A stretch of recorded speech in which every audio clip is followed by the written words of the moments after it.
he wanted to push that retirement age so that the pension liability is pushed forward. And you can see there was a huge spike in pension payment when President Uhuru took over. So I think let's not. It was not about expertise. Now that the economy is doing well. Now that the economy is doing well. It's what I'm saying. Let's have a conversation. I'm asking you, did it in any way affect the level of expertise in the government? I don't think so, because I think we are lying to ourselves here. We had serious corruption during Kibaki tenure. There were experts there. We had serious corruption during Uhuru tenure. We are not mentioning them, and they're huge. So let's not be economical with the truth around what we want as a Kenya. But I wanted to mention this. When we talk about Singapore, it's not the literal Singapore. We are saying we want to emulate the best of Singapore. And what is this best? Disciplined governance, strategic planning as a nation, institutional integrity, a good education system. That is why we talk about the Singapore dream.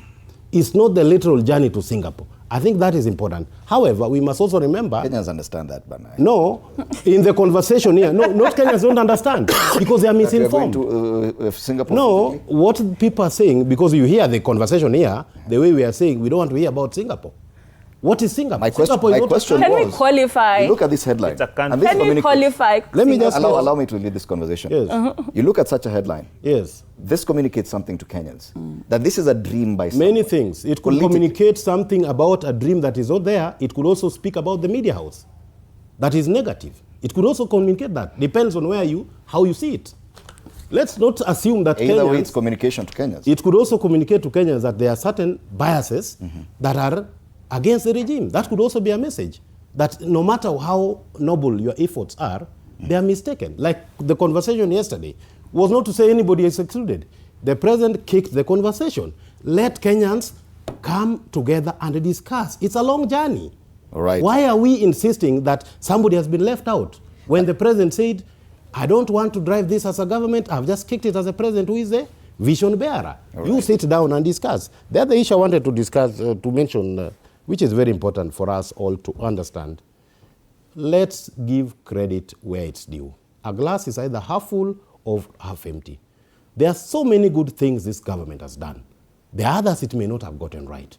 And just like other regimes, I can count for you 1,000 cases during Kibaki era that were not right, including deaths of thousands of people that were under the regime's watch, including the Mungiki menace, and how it was dealt with extrajudicially. I can count for you the likes of Bedipendo. We have Msando whose hand we've not seen up to date. These things happen in this country. We are behaving as if we have forgotten all that. And that is not how to build a cohesive nation. If we want to build a cohesive nation, let's look at what is working. What is not working, we work together towards. But let's not my question was about the inspiration, and on that, yes, the journey to Singapore. Professor Hiroyuki Hino had this to say about critics of the Singapore dream. This is what he had to say. Your Excellency, I'm told that many Kenyans are skeptical. They believe that Singapore